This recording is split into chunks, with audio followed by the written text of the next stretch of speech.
since yesterday I've been making some fudge. I just woke up and decided to make some fudge. My son has a bake sale where he's raising money for charity, so I decided to make some things for him to sell. So this is peppermint fudge, this is vanilla fudge, and then I bought these sprinkles, which is a festive mix, and it came with little gingerbread men, the candy canes, and these little brown balls.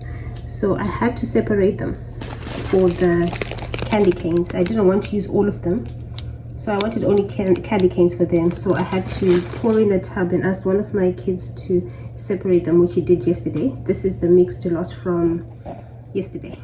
So I've been getting little gingerbread men for my final batch of gingerbread. This is ginger fudge, and I have these little men all over them. It's still hot. I put them on while they're hot, so now I'm going to wait for the fudge to slightly cool down before I cut and package it like I've done the rest. And then I also made some white chocolate fudge. All these recipes can be found on my website because I have done tutorials of them, and I packaged them with cellophane, and I have some ribbon, different colors of ribbon. I'm using the blue one, but I bought a set of ribbons of different colors, so they're nice to tie on.